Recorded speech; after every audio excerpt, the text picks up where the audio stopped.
Good afternoon, students. So today's Good afternoon, sir. topic for presentation is about photojournalism. So photojournalism is combining the two words like photography, is photography and journalism. Seeing photography as a technical discipline or technical area which required some technical skills to produce photography, and journalism as a profession, and it has its own standard. So how to combine this photo and journalism, and what the term really actually means, photojournalism. It is the use of pictures or photos and illustrations for publications, especially publishing related to the journalism activities in print media, and other forms of mainstream journalism where we practice journalism. So using of pictures or photos and illustrations for publications. To put it simple, you see the pictures that are above placed, three images are there, which will express the which will express a slice of life. It may be not only the poor, not only the rich. Okay, any image, any photo that has its life, it will convey some slice of life. Content has to be there. I hope you remember the very beginning photography session, content, form and technology. As I said, the technology and the form used the content, which is the subject that you're using in the photo, which should have some slice of life. So photojournalism, to say simple, use of pictures or photos and illustrations for publications. Okay, then photojournalism. So photojournalists use photography for another purpose. So not only taking the photograph, the photographers or photojournalists, they use these photographs for the purpose, especially to tell a story. That means a photo should tell a story. So the approach is similar to that of the journalist. As a reporter tells a story using words based on the accepted news values. No? There are certain points, certain factors to be considered for test the news values or news worthiness that are accepted by a reporter tells a story using a words, and a photojournalist used the same purpose to tell a story, not using words, based on the universal language, what we call pictures. Okay, a photojournalist does the same thing to not using words, based on the universal language, which is called the pictures. So that is the role of a photojournalist. So that is the difference between the reporter and a photojournalist. A reporter uses the words to convey a story with the news values embedded in the story words. A photojournalist has to use the universal language, which we call it as pictures. Secondly, photojournalism differs from other kinds of photography because this photojournalism, it is used for a mass medium. It's not like another unlike other photos that we take as family snaps or any personal photographs. So the photojournalism here use photography for a mass medium. So photojournalists are expected to communicate to people they do not know. So as similar like a journalist. So they want to communicate to the people about the information using words. Here the photojournalists use the photos or pictures to communicate to people they do not know. Why? Since it is photojournalism is used for a mass medium, unlike taking photos or family snaps, it's personal. Okay, the word photojournalism was not coined until the 1940s by the journalism historian Frank Luther Moore has coined the term photojournalism. We'll see how the photojournalism came into how the photographs came into the picture of journalism.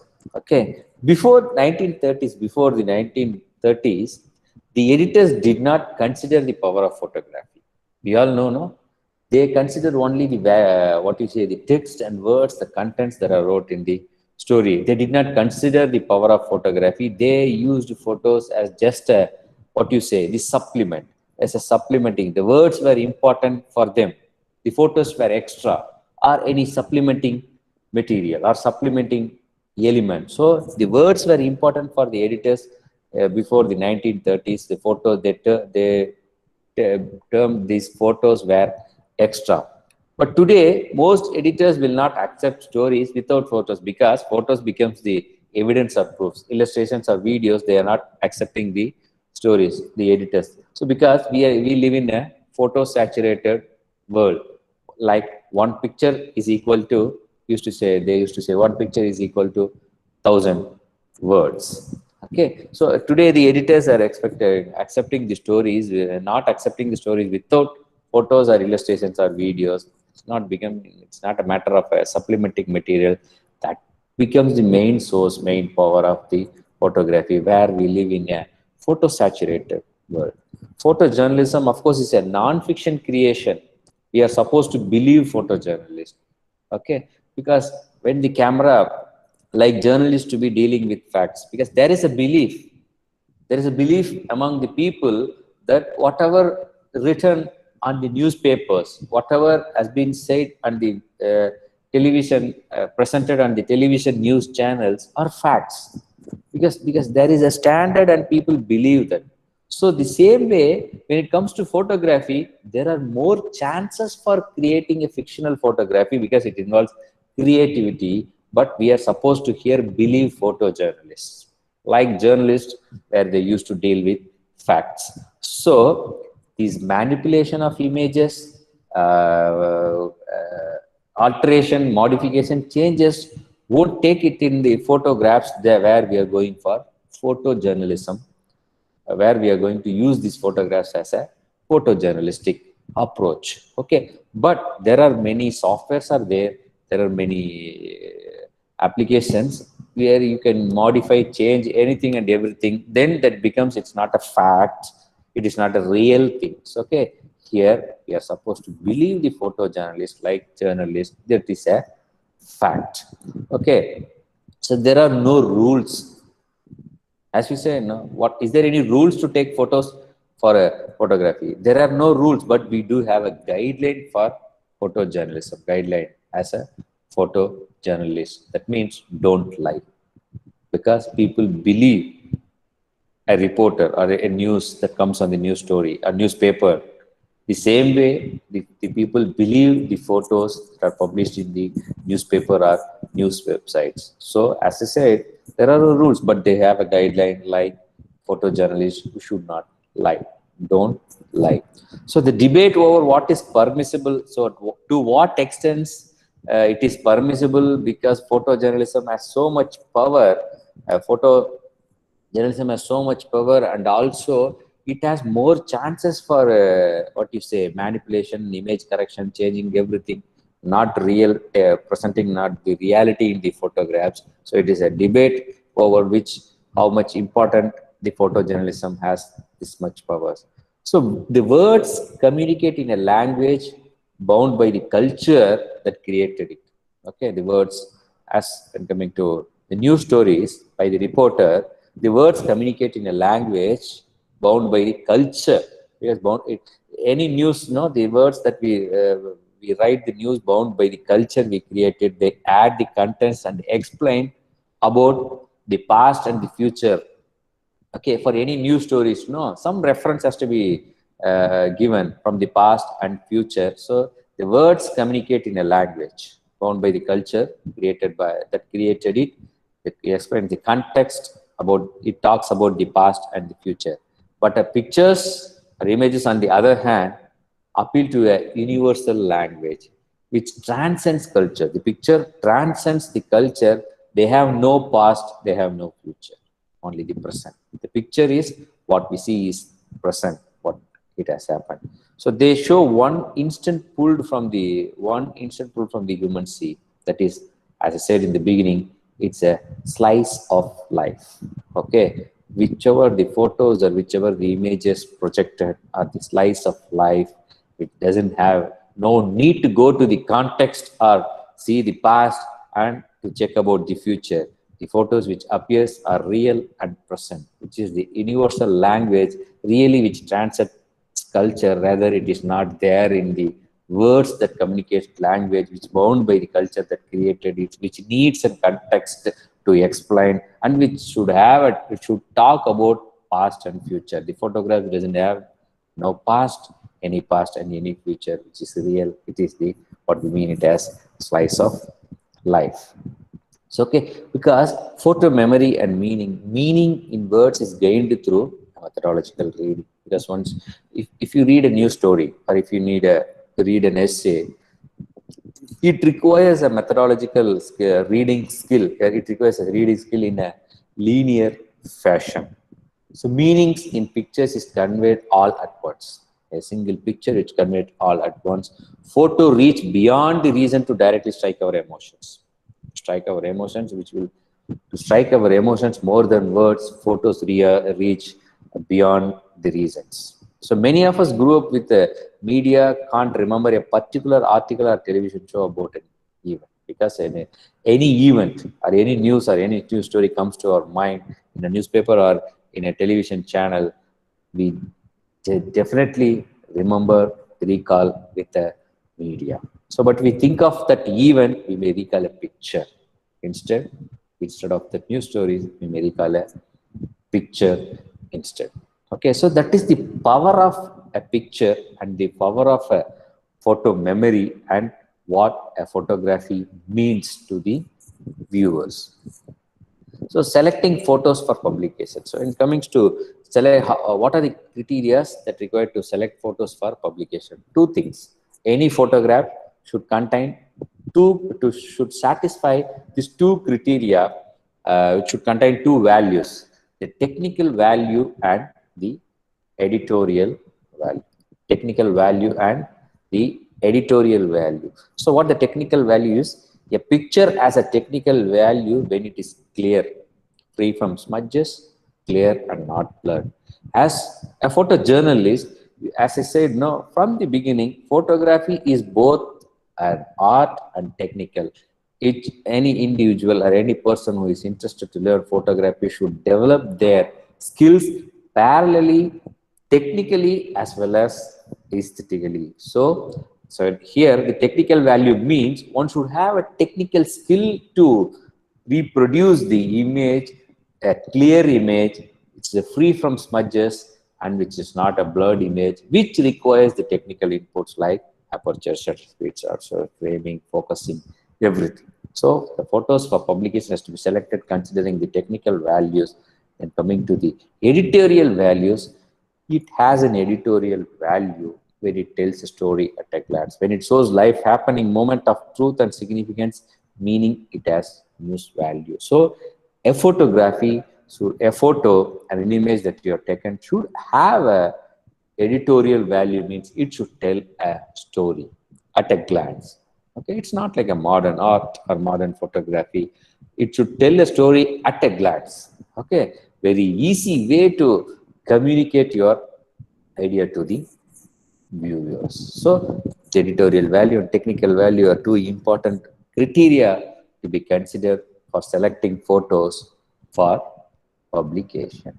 Okay, so what are the five main functions of photos or illustrations? Okay, when it comes to newspaper or television or news websites, as in the first slide we said, use of photos or pictures or illustrations to, what is the, for publications. So what are the functions of these photos or the illustrations? If you take it, there are five main functions of photos or illustrations that is used in any journal, any newspapers or any media. So the first function is to attract attention. So the photos, the visual language, it's a universal language. The purpose is to attract the attention and to illustrate a point in the story. So, okay, the subject, what you're going to focus, as in the content, form and technology, the content, the subject, what you are focusing is going to be the point. So it has to illustrate a point in the story and to tell a story itself through the aid of captions. So many photojournalists and many newspaper stories the photographs come along with the captions. To tell a story itself through the aid of caption, the caption will help you to what you say, help you to read the story at a glance. Okay, if at a glance, if you are not getting out the point what is expressed in the photography, these captions will help you, will aid you to receive the story presented in the photo image. The fourth function is to tell a story in a sequence with other illustrations. So the photographs are used to tell a story in a sequence. So story is telling in a sequence where these photographs will help to tell a story in a sequence. And especially the fifth function is one of the important, considered to be one of the important function, is to give visual relief to the layout. It's given in newspapers, even in news websites. So these photographies, these photos and illustrations will give you a visual relief. Instead of the whole page, or instead of the whole news space filled with words, these visual images here, if you include the visual images, which will give you a visual relief to the layout, especially to the readers. Okay, so I'm repeating the 5 main functions of photos and illustration: to attract attention, to illustrate a point in the story, to tell a story itself through the aid of caption, to tell a story in sequence with other illustrations, to give visual relief to the layout. So these are the main functions of photos or illustrations in the media, where a photojournalist has to keep in mind before taking a photo. So here there are a few tips to take for a photojournalist to take photographies. Try to avoid the posed pictures. When we were discussing about the different angles, when it comes to other type of family snaps or any model photography or professional photography, they used to go with the posed pictures, what we call it as a formal photography, formal way of photography. But in photojournalism, you should try to avoid posed pictures and try to capture emotions. Okay, remember the way the slice of life is, usually the life is emoted, the emotion is important. So in your photos, try to capture the emotions and get faces, not the backs. Okay, not back poses. Try to get the faces of the subject, faces of human beings or any living things. Try to get the faces, and it's avoid the back pose or backs of the subject. Identify the star of the picture. The fourth, identify the star of the picture means who is the star in the picture, whether is the what you say, any subject, any person has to be star to emphasize. So identify the star of the picture and use the technical value, technical criteria, and highlight the particular star of the picture and portray it. And try to get up close.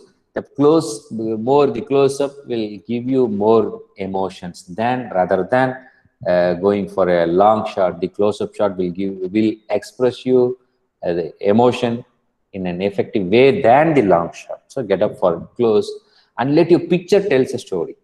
Okay, this is what since from the beginning was insisted as a photojournalist, a photojournalism. Let your picture to tell a story and use different angles. Try different angles within the limited visual language grammar, what we practiced with the low angle, high angle, eye level angles. Okay, appropriate. Use different angles at the appropriate place, at the appropriate subject, and avoid inanimate object. So focus on people. So especially this is for photojournalism, focus on people, avoid the inanimate object, and don't crowd the picture. For example, if you're composing that is a composition of a frame means, don't crowd the picture. The more elements like what do you say, the exhibition crowd, or okay, with the crowd or many elements we are putting into the frame and composing. No, don't crowd the picture. little minimal as possible, include the elements minimal as possible in your frame. And finally, use the rule of thirds. So the rule of thirds is the thumb rule for photography. That is, I'm repeating here again, dividing the frame by 3 horizontally as well as vertically. Okay, dividing the frame into 3 horizontally as well as vertically, wherever the intersecting points. I think you can get 4 intersecting points at the 4 corners, just adjacent to the border. So if you place your subject in any of these intersection lines, will give you more attention or more attraction than if you place it in the middle. So there is a concept of a rule of thirds, which is a thumb rule for any photography, and here also for photojournalism, you have to follow that. Use the rule of thirds.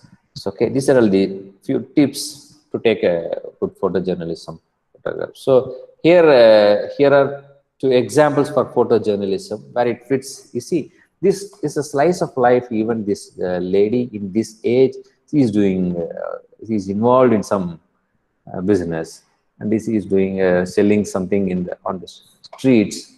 I can't get what she is selling, but still it shows some, it tells some story. And you see the right side picture also to tell some story. So as a photojournalist, take a picture which tells a story. Okay, so that the other words we can call it as a photo essay. As I said, no, the photojournalism, sequence of stories, sequence of shots to convey a story, sequence of shots to tell your story. That is the essay, photo essay. So keep this in mind. Try to go and take your photos and try to present a story with your photos that you have taken. So that is the photojournalism. Okay. If you have any questions, you can ask.